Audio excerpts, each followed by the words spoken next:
That's right. This is the big time for New Year's resolutions. This is. Now's the time to get ready. That's right. Some people have brains that seem disposed to change. That's right. I happen to be one of those people. That means I like new things. I like new people. I adapt quickly to new change. So you're a lucky one.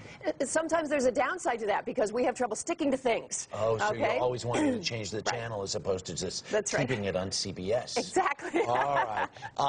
You have some tips for people who are thinking about making resolutions and ways to help enable them to really stick to them. And one of the things you say that deep down inside, people need to have a real desire to change. That's right. It can't come from outside. It can't be because your family says it's time for you to quit smoking, it's time for you to stop drinking.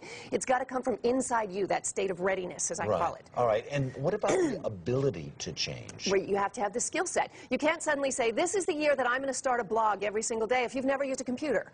Okay, so you've got to figure out what the skill set is that you need and acquire those skills in order to achieve it. Okay.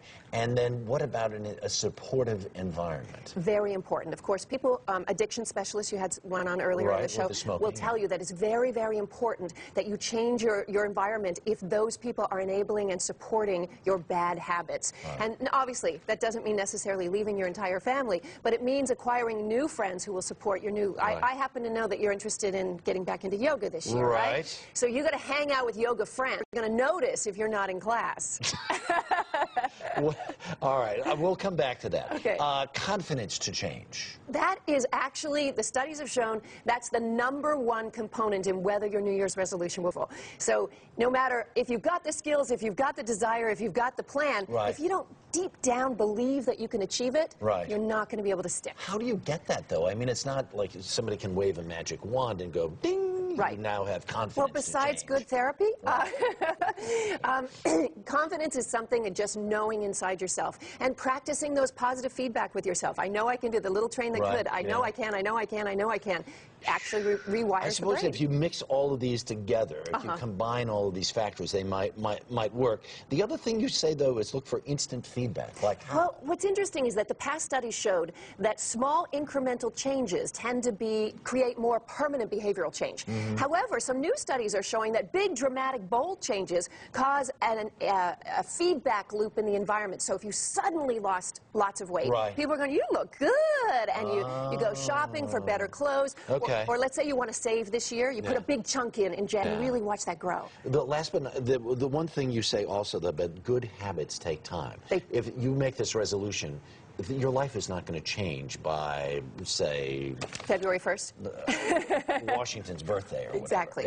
It's important to remember that part of the change process is that setbacks will happen. Everyone will fall off the wagon. And that's when people quit. And that's the time to stick to it more than ever. There will be a series of setbacks, but know that you can change. Get back on the wagon. That's right. Now, have you ever had resolutions? I have had resolutions. And this year, my resolution is actually to be a stronger mom with my kids and cleaning their rooms. And, the other thing, Harry, is you need to put in a reward system. So my reward is going to be that I'm going to get all the technology that I'm taking away from them. I'm going to get some iPods this year if their rooms are not clean. Okay, so now how... people across the country resolutions exactly like that. How will you stick to yours in a way that 6 months from now, your kids' rooms will be clean and you'll be less about it? I'm going to set up very important milestones. I'm going to set up reward systems for myself, just like you're going to do with yoga. What would you like to treat yourself to? A new yoga mat after a couple weeks? I need a little bit better than a yoga mat. But you know what? That's just an idea about feeling better and taking better care of yourself. That's right. All right. Thanks so much. You're Good welcome. tips, I hope, from Dr. Wendy Walsh.